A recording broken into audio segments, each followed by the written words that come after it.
New fallout over First Lady Melania Trump's out-of-the-blue public statement denying she had close ties to Jeffrey Epstein and calling on Congress to allow victims to testify.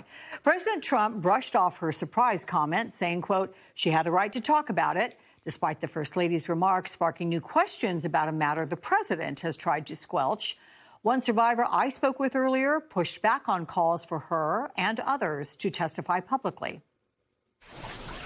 She's trying to shift the attention back to us. We have done all the work, Alex. All the survivors have been in different platforms sharing their whole story. If the public wants to hear our story, all they have to do is go into our platforms and hear our story. Sharing our story in a public hearing will not give us any results, right? We have all these names. We have the files out there. Nobody has done anything. It will not make a difference if we share our stories. Joining me now is Virginia Congressman James Walkinshaw. He serves on the House Oversight and Homeland Security Committees. Nice to see you again. Thanks for joining me, Congressman. So the First Lady referenced fake social media images and accusations of her alleged links with Epstein and also said, quote, Epstein was not alone. So what do you make of not only what she said, but the timing of her statement and President Trump saying that her comments didn't bother him while pushing Epstein back into the headlines, which he surely can't be welcoming?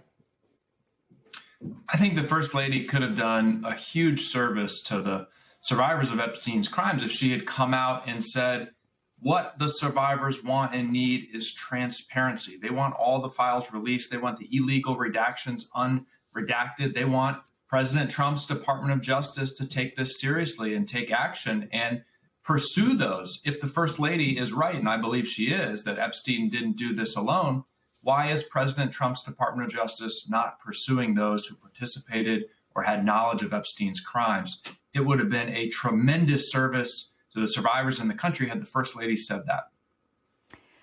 Well, I spoke with Ranking Oversight member Robert Garcia, who said that he agrees with the First Lady's call for a public hearing with Epstein survivors.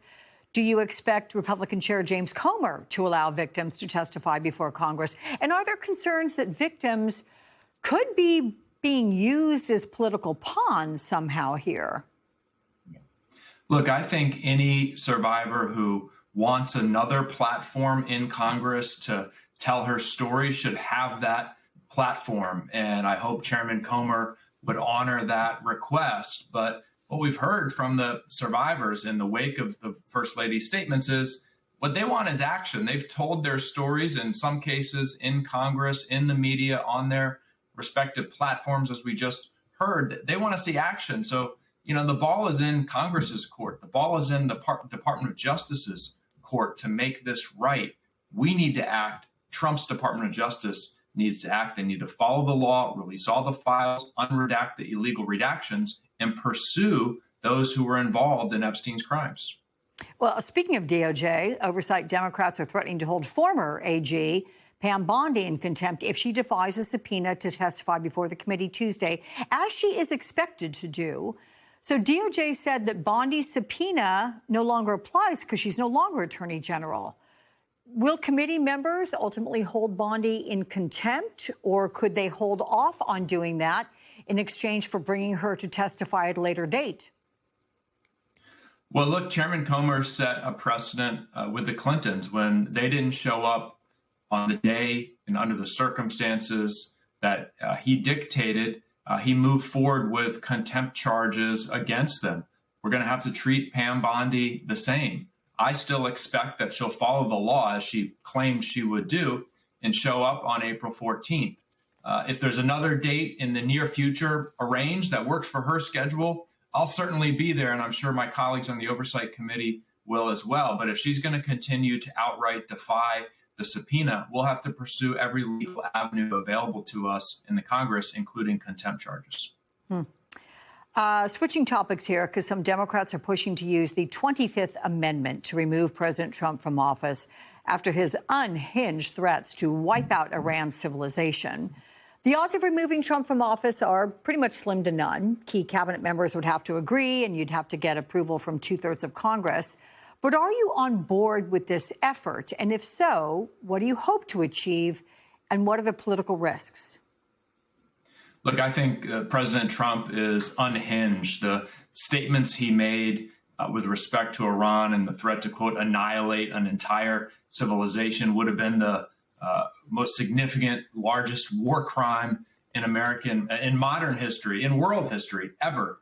He's out of control, and he should be removed from office. You're absolutely right. There is a 0.0% chance that his cabinet filled with sycophants would do that, or that enough Republicans would join in Congress for us to do that. But I do think it is important to lay out for the American people and the country that the 25th Amendment is an option in the Constitution.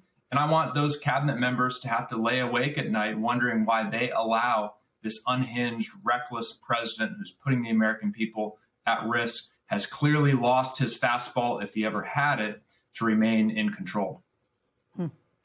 Before I let you go, what is your reaction to the sexual assault allegations against Congressman Eric Swalwell? You know, the Manhattan DA is opening an investigation into him, and the House could move within days to expel him from Congress on a motion by Republican Congresswoman Anna Paulina Luna.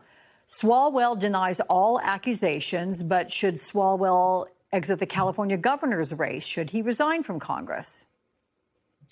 He should exit the California governor's race, and he should resign from Congress. The accusations are heinous.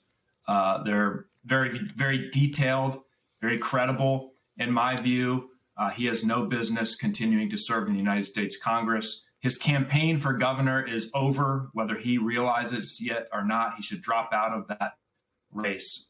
It's disgusting.